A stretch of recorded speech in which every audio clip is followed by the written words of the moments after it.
চাঁপাইনবাবগঞ্জের সোনা মসজিদ স্থলবন্দরের রাজস্ব আদায়ে ধস নেমেছে। পণ্য ছাড়ের ক্ষেত্রে সরকারি বিধিবিধান মেনে চলার কারণে রাজস্ব আয় কমেছে বলে দাবি কাস্টমস সংশ্লিষ্টদের। তবে ব্যবসায়ীরা জানালেন, বন্দর দিয়ে পণ্য আমদানিতে আগ্রহ হারিয়েছেন তারা। বিস্তারিত ডেস্ক রিপোর্টে।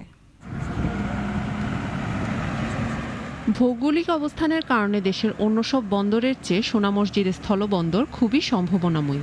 আমদানি রপ্তানি তুলনামূলকভাবে অন্য সব বন্দরের চেয়ে সহজ, কিন্তু কাস্টমস কর্তৃপক্ষের দ্বৈত নীতির কারণে এ বন্দর দিয়ে পণ্য আমদানিতে আগ্রহ হারাচ্ছেন ব্যবসায়ীরা। এতে রাজস্ব ঘাটতিতে পড়েছেন সোনা মসজিদ স্থলবন্দর।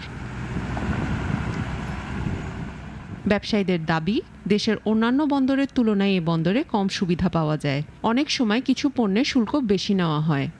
বর্তমানে আমাদের ফল আমদানি হচ্ছে না। এই ফল আমদানি না হওয়ার কারণে আমাদের রাজস্ব ব্যাহত হচ্ছে।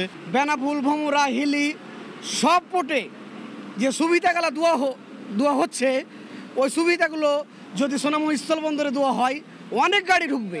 তবে রাজস্ব আহরণ বাড়াতে সীমাবদ্ধতার মধ্য থেকে ব্যবসায়ীদের সার্বিক সহযোগিতা দিচ্ছেন বলে জানালেন এক কর্মকর্তা। এখন ধীরে ধীরে এটি স্বাভাবিক গতি পাচ্ছে, আগের চেয়ে ইম্পোর্ট একটু একটু করে বৃদ্ধি পাচ্ছে।